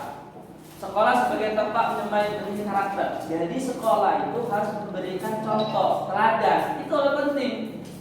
Gurunya dulu memberi teladan pada muridnya. Oh, datang tepat waktu itu mudah ya, karena guru saya itu tepat waktu, ya kan? Piket itu mudah ya, karena Bapak Ibu sudah mengawasi, gitu kan? Jadi teladan dulu Bapak Ibu, kita teladan dulu. Karena apapun ceritanya, kita buat peraturan kalau tidak memberikan teladan, ini omong kosong, baik itu di sekolah maupun di rumah, ya kan? Kita suruh anak belajar, kita nonton TV, ya kan? Nah, ini bukan ngasih teladan kepada anak kita. Belajar di rumah kita sambil nonton TV. Sama kalau bagi yang muslim, sholat kamu nak ke masjid, bapaknya tidak sholat ke masjid di rumah. Yang paling tepat kasih teladan, bapaknya pergi ke masjid, anaknya pun ikut. Dan yang kedua, konsisten. Kunci menuju budaya positif. Karena kita tadi menerapkan posisi guru sebagai bersalah, ada posisi memberi hukum, memantau. Jadi konsisten memberi hukuman, bukan hukuman, bukan konsisten memberi hukuman. Kita konsisten memberikan budaya positif. Hukuman diganti menjadi konsekuensi. Kita rubah kata hukuman menjadi konsekuensi. Jadi konsisten Bapak Ibu, berkelanjutan. Ya, ini adalah penting. Yang terakhir adalah pentingnya kolaborasi. Guru A yang melakukan segitiga restitusi, yang disiplin, guru yang lain tidak mendukung. Ini tidak akan mencapai yang namanya budaya positif sekolah yang baik, Bapak Ibu. Jadi harus berkolaborasi, guru dengan TU dengan guru dengan kepala sekolah. Kalau kita untuk SD dan SMP saling berkolaborasi, karena kita satu lingkungan. Ya, masalah sampah sama-sama kita berkolaborasi bagaimana? Karena kita dapati satu lingkungan ini sampah SD ya sampah SMP juga, sampah SMP tanggung jawab SD juga, sampah SD tanggung jawab SMP, sama-sama saling bertanggung jawab kita. Itunya kalau kolaborasi, bukan sebaliknya saling menyalahkan. Nah, jadi kita hindari budaya saling menyalahkan, tapi kita saling berkolaborasi satu sama lain. Kalau ada kesalahan, kelemahan, kita saling menguatkan satu sama lain. Nah, penerapan budaya positif bagaimana? Baik, kata-kata yang sederhana tapi luar biasa Bapak Ibu. Ini sangat luar biasa. Maaf, tolong, terima kasih. Bu, kalau kita sama rekan kerja aja mengatakan maaf, terima kasih, dan tolong, ini luar biasa. Apalagi kepada murid. Ya, kata ini Bapak, maaf, Ibu salah. Terima kasih anak, yang telah membantu Bapak. Tolong nak, buang sampahnya. Tolong, buang sampahmu itu. Nah, kadang-kadang seperti itu. Kutip, tolong. Bagaimana menerapkannya? Mulai dari diri sendiri, kita masing-masing. Saya pribadi juga. Ya, diri kita sendiri Bapak Ibu. Jangan nunggu orang lain. Ikut guru penggerak untuk memperbaiki diri kita, ya kan? Belajar, bukan nunggu orang lain. Oh, orang ikut laku. Kita diri sendiri dulu Bapak Ibu. Ya, dari diri sendiri itu penting. Jangan lihat orang lain, karena ini tugas kita.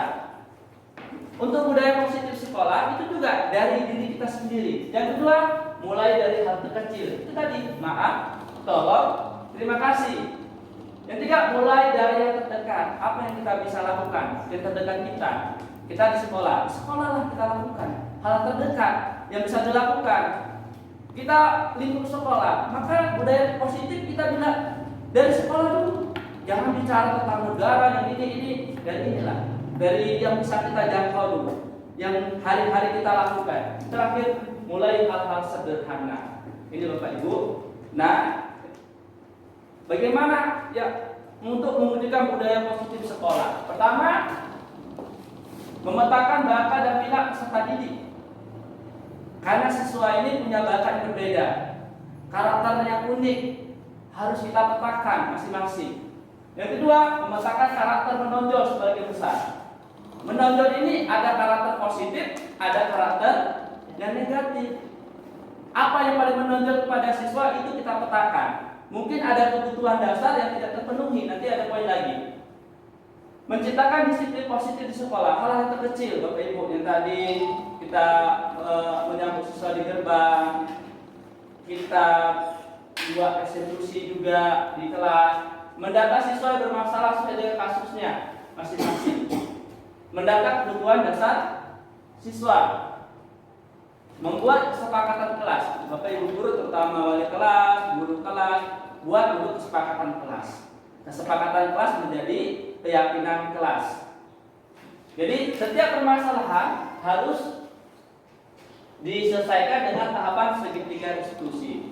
Terakhir, merefleksikan kegiatan mendata presentasi perubahan positif peserta didik. Jadi keyakinan kelas itu kita refleksikan. Mungkin ada yang kurang, 3 bulan sekali atau setiap tahun ajaran baru, atau ketika siswa itu banyak yang sudah melanggar keyakinan kelas, kita refleksikan lagi. Apa ada yang mau diperbaiki lagi?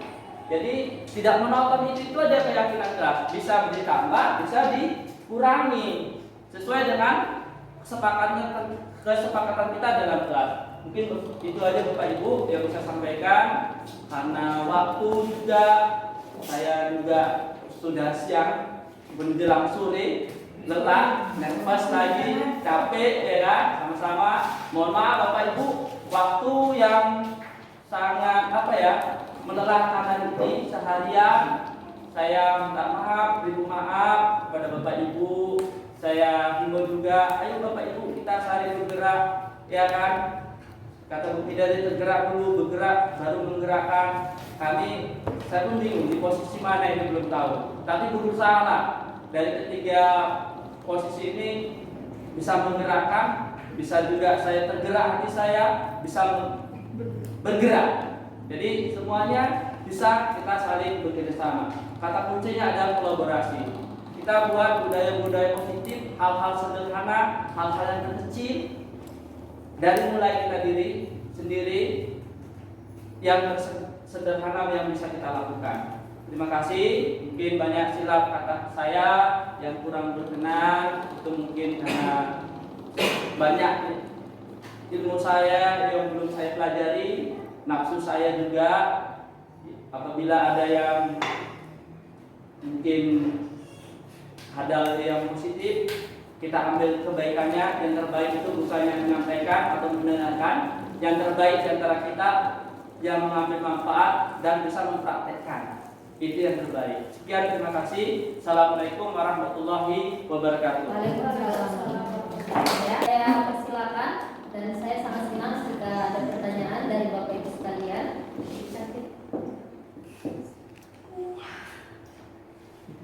Ya, silakan Ibu.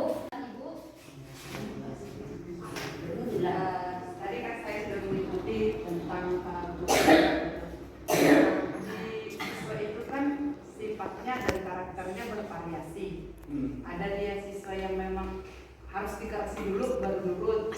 Ada dia siswa yang harus lembut dulu gitu. Nah, kita sebenarnya sebagai guru yang saya tangkap tadi dituntut untuk menjadi guru yang manajer sebenarnya kan. Manajer artinya memang selalu masalah itu diselesaikan secara bersama dengan mengembalikannya kembali ke siswa, gitu dia kan. Nah, jadi setiap masalah itu sebenarnya dilemparkan kembali ke siswa, apa yang sanksinya, bagaimana ininya. Nah, kebanyakan kan siswa gini, kalau ditanya kenapa PR tidak siap, beralasan. Kira-kira apa hukuman yang cocok? Ini terserah itu. Nah, itu kan udah makan waktu yang banyak sebenarnya. Artinya pembelajaran itu menjadi pembelajaran yang tidak efektif gitu. Itu aja sih. Ininya. Oke, baik. Saya ulangi pertanyaannya Bu ya.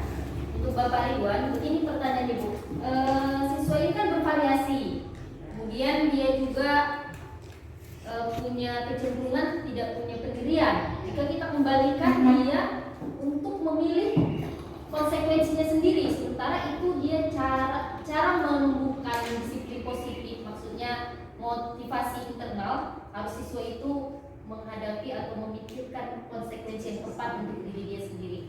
Jadi Pak, itu pertanyaannya, bagaimana caranya agar pembelajaran tetap efektif dan mengatasi hal tersebut, sehingga meskipun nanti guru yang menentukan gitu ya, tetap efektif apa ini cara ini dan tidak salah gitu kan? Itu sebenarnya kan? Nah, itu dia Pak. Ya Bu, terima kasih atas pertanyaannya. Ya, kadang ketika kita mengatasi masalah siswa itu berkait bersamaan dengan pembelajaran di kelas, sehingga ketika kita menangani satu kasus pada waktu jam kita, ini akan mengganggu siswa yang lain. Kira-kira seperti itu Bu ya. Jadi ketika kita memberikan solusi manajer, dan siswa itu karena siswa SD, dia ibu lah ya kan. Dia bertumpu pada gurunya. Jadi solusi apa yang perlu kita jalani? Dan kita lihat kasus Bu. Kasus apa yang menyebabkan siswa itu tidak mengerjakan tugas? Misalnya kasusnya dia tidak mengerjakan tugas. Kita refleksikan juga diri kita. Apakah nih siswa ini kan macam-macam Bu, tingkat kecerdasannya. Karena kita harus tahu juga ada 9 kecerdasan. Ada siswa yang cenderung suka pada matematika, lemah dalam kesenian menggambar. Ada yang suka menggambar, tapi lemah di matematika. Jadi tingkatan-tingkatan kecerdasan kita harus tahu. Makanya itu harus memetakan minat bakat siswa kita masing-masing. Jadi untuk mengatasi masalah itu yang pertama itu dulu kita petakan dulu. Yang kedua Bu, kita harus tahu kebutuhan dasarnya dulu. Boleh jadi pembelajaran yang kita sampaikan refleksi itu si A tahu, si B tidak tahu, kurang paham. Nah, bagaimana si B sudah paham? Nah, berarti bagaimana kita mewujudkan pembelajaran yang berpusat pada siswa. Pembelajaran yang menyenangkan, apalagi tingkat SD, mungkin suka ice breaking dia Bu, permainan. Itu watak siswa ya. Ice breaking, permainan. Bagaimana pembelajaran yang kita sampaikan menarik. Nah, jangan disamaratakan Bu pada seluruh siswa, karena siswa itu punya bakat masing-masing. Jadi untuk mengatasinya Bu, yang pertama untuk di luar pembelajaran Bu kalau bisa, karena akan mengganggu siswa yang lain. Dibuat di luar pembelajaran terlebih dahulu. Ya misalnya setelah pembelajaran kita nanti pada waktu jam olahraga sebentar atau jam istirahat kita panggil siswa tersebut. Ya, nah kalau dia tidak bisa memilih karena SD, ya apa konsekuensinya? Nah, kita lah menawarkan konsekuensi sesuai dengan kesalahan yang dia lakukan. Bagaimana respon anak tersebut? Konsekuensinya, kalau dia melakukannya ada perubahan ya. Kalau nggak ada perubahan, mungkin nggak cocok konsekuensi yang kita kasih pada siswa tersebut. Kita ganti lagi Bu. Yang tidak kalah pentingnya yaitu berkolaborasi dengan orang tua. Itu sangat penting. Kita cari orang tua, kita tanya pada orang tuanya, mungkin ada kebutuhan dasar yang belum terpenuhi pada anak tersebut. Nah itu aja Bapak, gitu aja Bu ya. Mungkin perlu kita banyak diskusi. Ya, saya diskusi sama guru SD karena karakter SD ini unik ya kan. SMP terbawa-bawa juga. Karena untuk SD dan SMP 70% karakter harus dikuatkan. Ya, jadi kita kuatkan dulu karakternya. Setiap anak itu unik. Boleh jadi nanti anak yang jago matematika dia nggak hafal tentang sejarah terjadinya perang di Ponorogo. Orang sejarah mungkin dia tidak hafal rumus kimia. Nah seperti itu Ibu. Terima kasih. Ada lagi Bu yang ingin bertanya itu Pak? Baik, ada tanggapan Bapak Ibu? Bagaimana Bu? Sudah bisa jawabannya sudah bisa atau ada lagi yang mau? Ada tambahan lagi? Ini tadi kan jadi ada bahasa yang memetakan begitu. Iya, memetakan. Memang memetakan sesuai dengan kemampuan siswa. Iya. Tapi kalau kita memetakan sebenarnya dia menyusul matematika. Jadi identik dengan kata pemakluman. Jadi adalah orang dia tidak kok di matematika. Jangan dimaklumi Bu. Kita tetap memberikan. Karena kalau tapi nggak boleh dipaksa. Nah itu dia. Karena kata memetakan itu kan identik jadi seperti itu sebenarnya. Ya udahlah karena memang dia menonjol di matematikanya nggak bisa dipaksakan lah di IPS gitu. Padahal siswa itu sebenarnya kalau dia seorang siswa yang bijak dan cerdas sebenarnya harus bisa menyesuaikan diri di mata pelajaran apa saja kan gitu. Permakluman ini jadi dia jadi kekendor sebenarnya. Apa ya? Jadi dominan gini, ya udahlah kalau pas matematika belajarnya serius. Iya, belajar IPS, belajar main. Gak seperti itu Bu. Dalam hal memetakan ya seperti itu. Tidak memaklumi apa yang dilakukan siswa. Kalau artinya kita memetakan itu tidak memaksa. Ya, tidak memaksa harus nilai sekian 100. minimal ya ketuntasan dia. Sampai mana kemampuan dia. Jadi misalnya kalau orang anak yang kita sekolah kita ada sekolah anak inklusif ya, itu soalnya harus beda gitu dengan siswa normal, harus dibedakan gitu. Itu juga siswa ini daya nalarnya harus berapa kali disampaikan. Kalau yang pandai matematika sekali kita kasih materi soal penjelasan dia langsung tahu dia enggak. Tapi ada anak harus berulang kali mungkin 2 atau 3 kali baru dia bisa paham tentang matematika. Itu juga anak yang menggambar. Saya yakin kalau guru anak situ menggambar macam-macam gambarnya. Ada yang gambarnya sempurna, ada yang tidak gambar sempurna. Gak bisa kita paksakan gambarnya harus sama dengan siswa yang pandai melukis. Tapi kita hargai, inilah gambarnya yang bisa dilakukan. Gak mesti harus sempurna gambarnya. Karena memang udah jago di matematika. Bukan berarti siswa yang nggak pandai menggambar nggak boleh menggambar, dia tetap menggambar. Tapi sampai kemana kemampuan dia bisa menggambar? Itu juga matematika. Ya harus berulang kali lah kita sampaikan bagaimana dia paham. Tapi nggak boleh dipaksa gitu. Ya harus materi tuntas, nggak seperti itu. Oke, baik, itu dia jawabannya. Ada lagi yang disampaikan? Inilah Bu, saya bawa ke diri saya ya. Oke. Saya itu sebenarnya masih dalam kategori guru yang keras. Tapi bukan berarti kalau siswa mengerjakan PR tapi sama, saya marah, tidak. Saya marah itu dalam kondisi dikasih PR tapi tidak dikerjakan sama sekali. Itu saya baru marah. Kalau dikerjakan salah, itu ya itu gunanya belajar bersama di kelas. Nah, kalaulah berulang kali kesalahan yang sama, ini orang tuanya beberapa kali saya panggil karena tidak mengerjakan PR. Sudah saya suruh loh memilih konsekuensi, sudah dipilihnya konsekuensi, tapi tetap bertahan dan bercokol di kondisi yang sama. Kebutuhan dasarnya udah terpenuhi semua nggak? Mungkin ada kebutuhan dasar yang nggak terpenuhi itu Bu. Kebutuhan dasar siswa, kita tahu juga kebutuhan dasarnya. Mungkin dia kecewa sama orang tuanya, bisa juga mungkin dia kurang kasih sayang. Itulah harus tahu juga kebutuhan dasar. Kenapa siswa bermasalah? Salah satunya ada kebutuhan dasar yang tidak terpenuhi. Itu dia kebutuhan dasarnya. Apa sebabnya? Kita juga ya. Iya.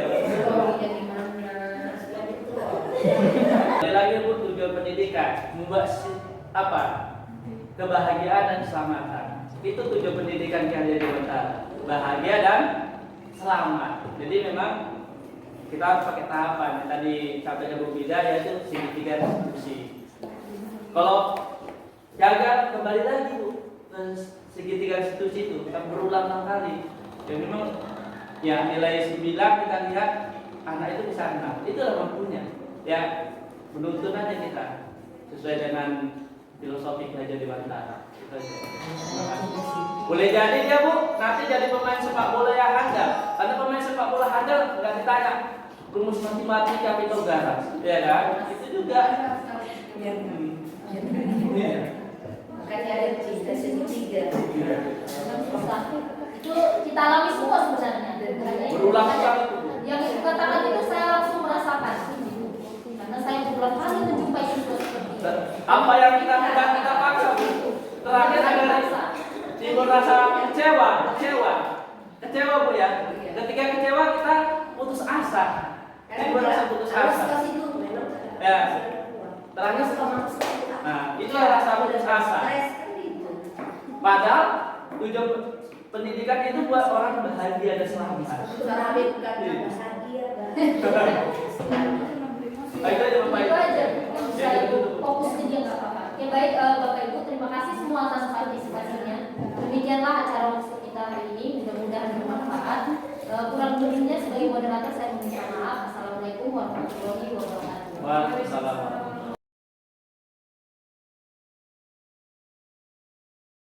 Oke. Silakan. Ananda. Silakan di sininya, sini.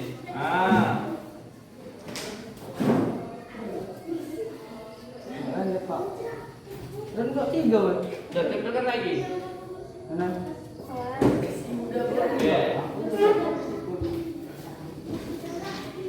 Oke ya. Silakan yang baris dua rekan-rekan Pak Haji di sebelah sini. Orang ini tiga-tiga. Aku penasaran ada sini. Rapi buat. Oke. Sama lagi. Sabu. Ya apa-apa. Tambah lagi.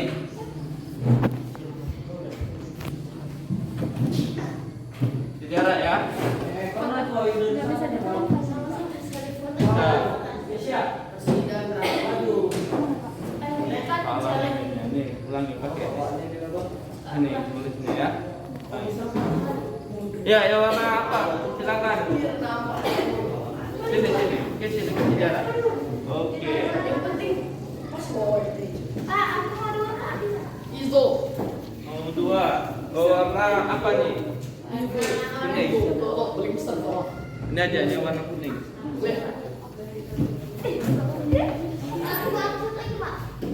Sekali lagi. Warna oranye. Silakan. Coba. Ada lagi mau dua? Ada yang lagi? Mau tambah lagi? Ada yang lagi? Alan? Kelas apa ya? Pertama. Kelas yang rukun dan tertib. Kira-kira sepakat kita nih, kelas kita rukun dan tertib. Sepakat, Pak. Sepakat? Sepakat? Oke, sepakat. Apa lagi? Gak ribut, sopan, saling menghargai. Nah, kelas yang sopan saling menghargai. Katanya saling menghargai itu udah termasuk kelas yang tertib. Sopan dan saling menghargai. Apa lagi? Kelas yang rapi. Kelas yang rapi. Sepakat kita? Sepakat. Kita buat sini ya, satu ya. Kesepakatan kelas. Poin-poinnya. Yang pertama apa tadi? Kelas yang bagaimana? Rukun dan rapi. Kelas yang Rukun dan tertib. iya, kelas yang Rukun dan tertib. kelas kami siswa yang saling siswa kita buat.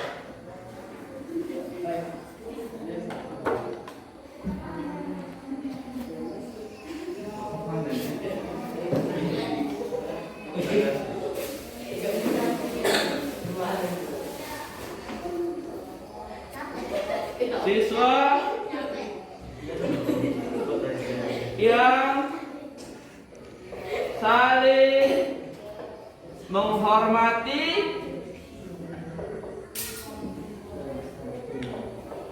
dan menghargai. Apalagi poinnya? Bacakan Anes.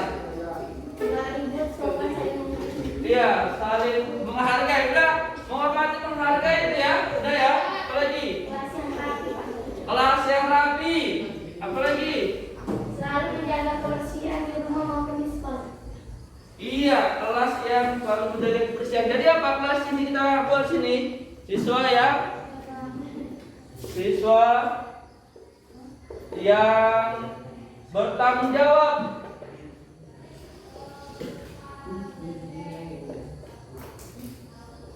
Menjaga kebersihan.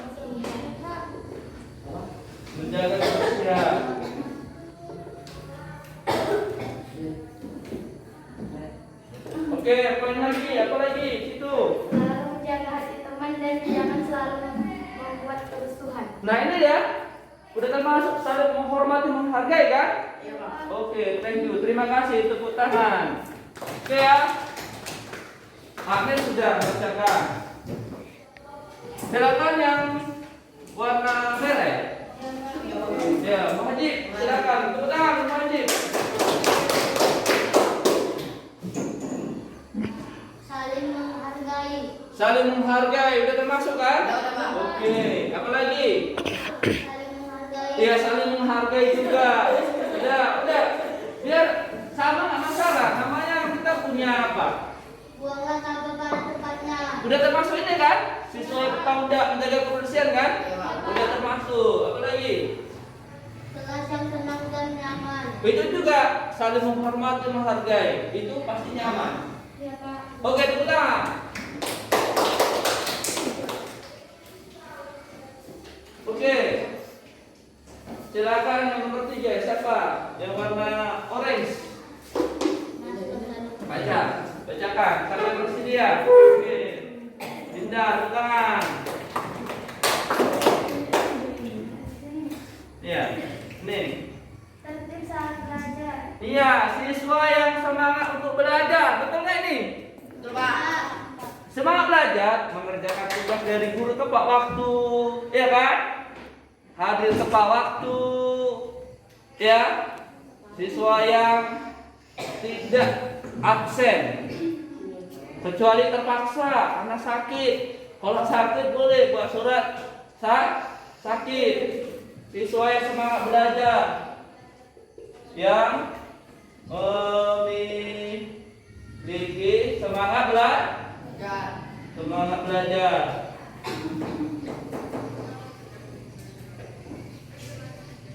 Apa lagi? Saling menghargai sesama kawan dan Dah, ini termasuk ya siswa yang saling menghormati. Kita ulang-ulang terus. kelas yang wali dan sehat. Wah, ini yang penting. Menjaga kesehatan, apalagi masa pandemi. Siswa yang menjaga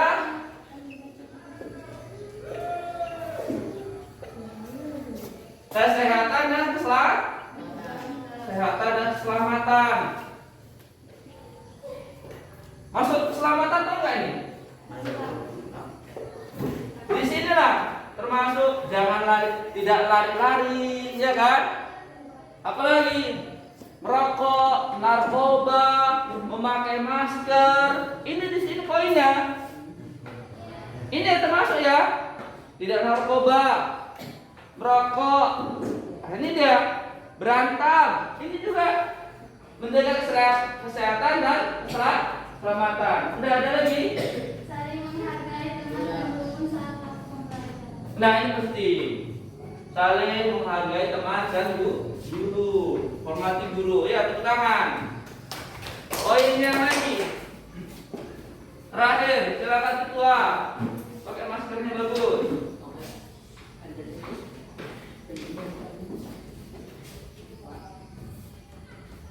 Kelas yang tertib dan nyaman. Sepakat kita? Sepakat? Sepakat. Lagi. Di dalam kelas maupun di luar kelas menghormati satu sama lain. Sepakat? Sepakat. Udah. Belajar bersama teman, saling membantu. Nah, ini penting ini. Tambahan lagi ya. Siswa yang saling peduli dan saling buat Alan bawahnya, Alan. Oke, good. Sambung, silakan. Ini ya, oke, nggak apa-apa, duluan.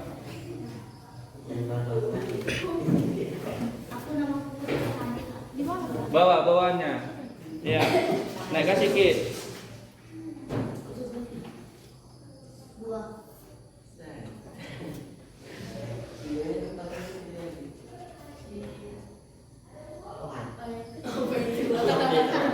Ya apa-apa.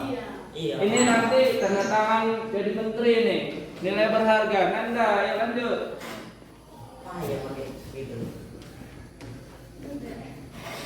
Ya boleh pakai pulpen kalau merasa susah.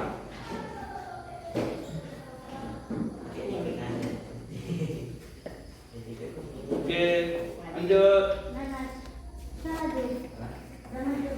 Kenapa?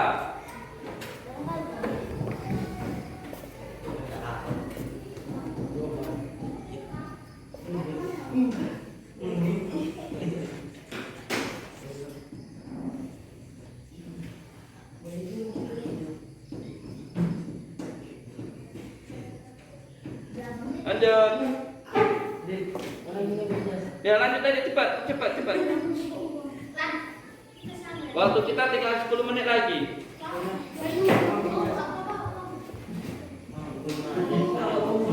Niatnya nanti kita bawa karton hitamnya sudah Bapak beli.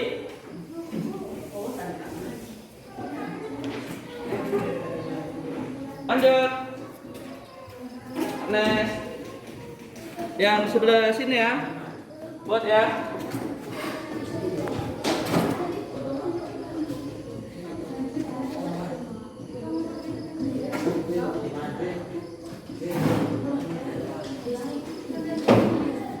Ya, terus.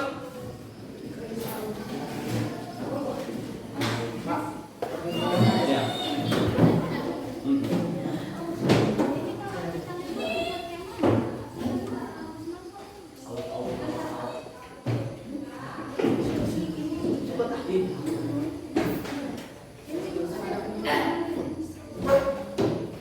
Oke, lanjut.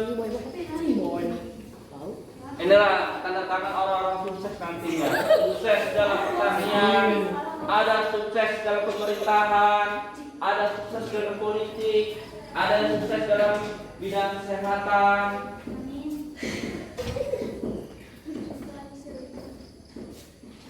Iya, masya Allah. Rijal. Ya lanjut.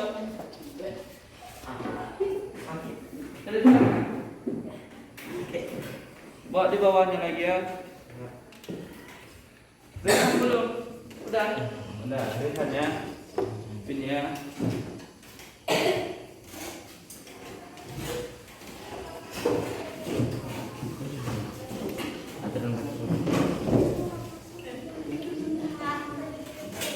Ya. Ya lanjut.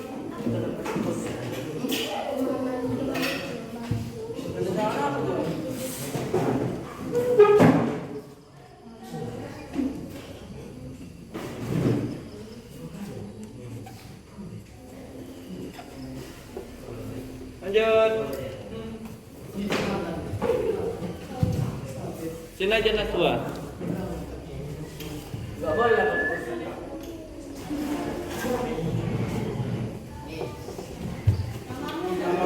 Pisahkan lagi kalau kita mau. Jelas. Iya.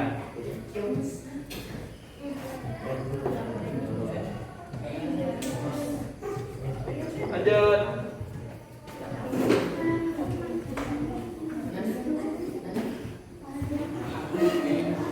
Berarti kelompok dua kan bisa kita ikuti lagi kan?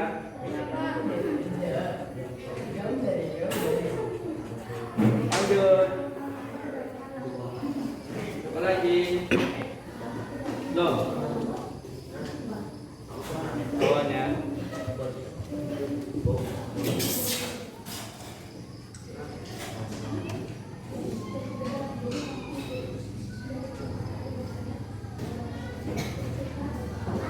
Oke, silakan.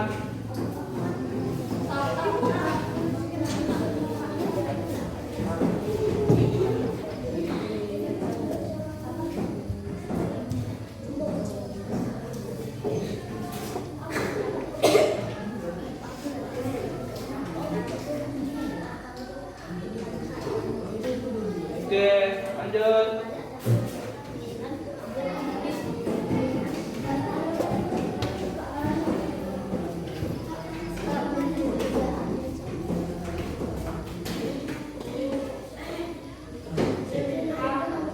Udah lagi?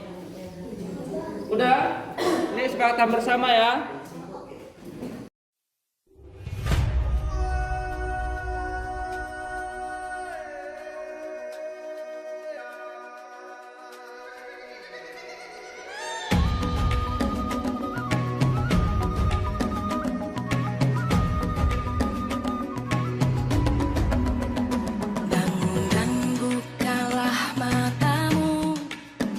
Saatnya meraih mimpimu.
Ini.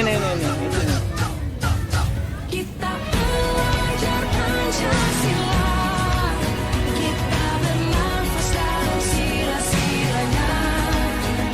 Kita belajar Pancasila, ayo kita jaga untuk Indonesia.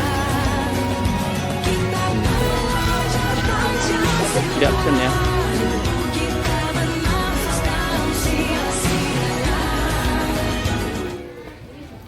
Nanti ada lagi yang terlambat ini. Ada. Iya.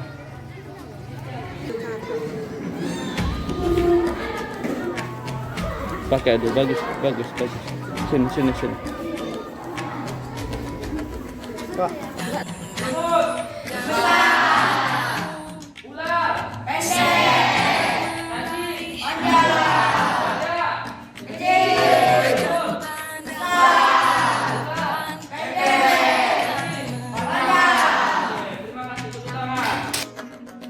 Sadarilah masa berganti, tantangan Begitu yang pula kita hadapi. karena kehilangan keluarga dan keluarga kita, jangan pulang dari kita bersedih kita kehilangan sholat. Jika ada seseorang yang berkata bahwa di jalan itu ada perampok, siapapun yang melewati jalan itu pada tengah malam pasti akan dibunuh atau melakukannya. Maka siapakah yang berani melewati jalan itu pada malam hari? Jika malam hari begitu menakutkan, siang hari itu orang-orang akan Sehat. Ya. Coba lihat kalian sepatunya nggak sesuai dengan peraturan kita buat di sekolah.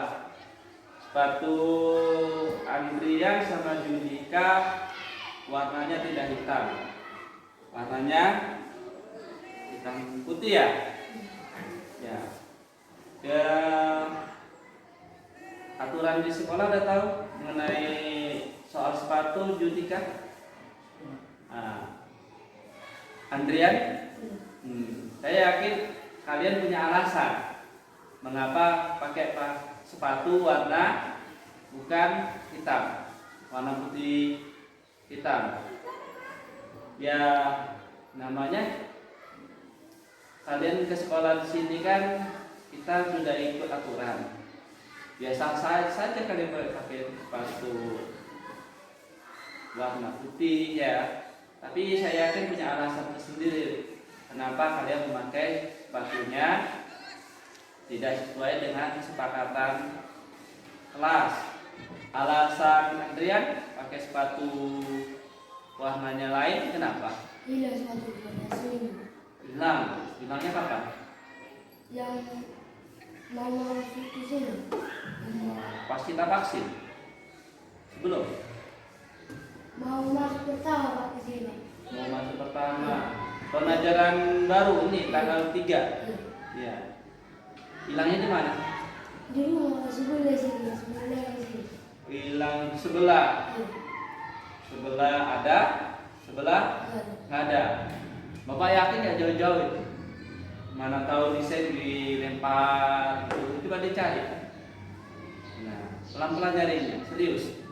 Kalau bapak yakin kalau itu kira-kira hilang nggak itu? Diambil orang? Enggak ya, ada iseng itu kawan. Itu hilangnya berarti posisinya bukan di sekolah ya, di rumah ya. Ya, Judika, alasannya apa? Sepatu. Kan biasa, sah-sah saja kalian pakai sepatu. Tidak ada alasan tersendiri kalian ya. Wajar kita berbuat salah, ya kan? Tapi yang paling baik itu tidak mengulangi kesalahan berikutnya. Nah, Judika, semalam Pak, sepatu warna dua Pak masih basah, ini sepatu pakai Pak hitam. Jadi berkering kali Pak, jadi tadinya di rocker, Jadi tadi saya Pak nampak jadi ingat Pak. Sepatu yang hitammu Iya. lagi basah atau Coba waktu semalam basah. Jadi sekarang sepatu dipakai apa ya? Itu tadinya kan malas sebenarnya Pak. Baru siang itu kalau udah kering dilepas lah. dilepas? Tadi gue nggak nampak Pak. Ini tadinya ada yang begini. Oh, tali sepatumu dipakai. Sebenarnya sepatunya ada, tapi kan nggak ada tali. Nah, gitu ya. Ini sepatumu sebenarnya bisa jadi hitam. Kira-kira gimana ya? Ini sepatu pigi-pigi ya, nggak apa-apa. Tapi kalau bisa hitam, bisa ini dicat ya, atau disemir. Ya, jadi posisinya sepatu abangnya basah. Semalam hujan ya? Di sini hujan? Di sana hujan ya. Jadi basah sepatu abangmu. Rupanya talinya diambil. Sebenarnya sepatu pun nggak basah, tapi karena talinya nggak ada, gitu posisinya ya. Oke ya. Ya. Bersedia memperbaiki ke depannya supaya tidak terulang lagi. Ada bersedia kalian memperbaiki? Bersedia? Bersedia memperbaiki ya? Kedepannya bagaimana yang harus diperbaiki untuk kedepannya? Tidak mengulangi lagi. Jadi gini ya, peraturan dibuat sekolah itu sepatunya kan kita buat warna hitam untuk keseragaman, ya, tidak memandang status sosial lagi. Ya, jadi memang itu maksudnya dibuat seragam sepatu hitam. Itu pun ya Bapak nggak menyalahkan kalian, kita pasti pernah berbuat salah dan kalian pun memakai sepatu ini punya alasan, ya kan? Yang satu hilang, yang satu talinya nggak ada. Kedepannya kita lebih disiplin lagi, diperhatikan. Nah, sebenarnya sepatunya ini bisa jadi warna hitam loh. Listnya ini dicat, talinya gimana? Keluar merah itu talinya kan? Diganti warna apa? Hitam. Ini juga sepatunya seperti itu saya lihat. Bisa nih. Cuma ininya aja. Nah, diganti, dicat ya, bisa ya. Jadi yakin untuk memperbaikinya? Yakin. Kedepannya bagaimana? Tidak, berarti sepatu yang enggak sesuai dengan keyakinan kelas ya. Ya, depannya. Jadi kita niat untuk perbaikan lebih baik. Nah, serius ya, karena memang aturan sekolah itu dibuat atau keyakinan kelas itu supaya kita belajar di sini nyaman, nggak tertekan, harus belajar mengajar nyaman di sekolah. Nah, kira-kira kedepannya bisa diperbaiki lagi ya. Yang terakhir, dari kegiatan yang dilakukan oleh Bapak Ridwan tersebut nampak ada kesepakatan yang terjalin di antara peserta didik di mana anak-anak mampu belajar mandiri. Sekian testimoni yang dapat saya berikan sebagai teman sejawat. Terima kasih, semangat. Assalamualaikum warahmatullahi wabarakatuh. Perkenalkan, nama saya Dinda Ayuningsi. Saya siswa dari SMP Negeri 4 Bandar Pasir Mandoge. Di awal semester genap, saya dan seluruh anggota kelas mengadakan kesepakatan kelas yang dipimpin oleh Pak Ridwan. Di dalam kesepakatan kelas, kami menyimpulkan beberapa hal yang disepakati di dalam kelas, yaitu menghormati dan menghargai satu sama lain, menjaga kebersihan kelas, dan lain-lain. Di sini saya ingin mengucapkan terima kasih banyak kepada Pak Ridwan karena telah mengajarkan kita semua tentang pentingnya bertanggung jawab, menjaga kebersihan, dan lain-lain.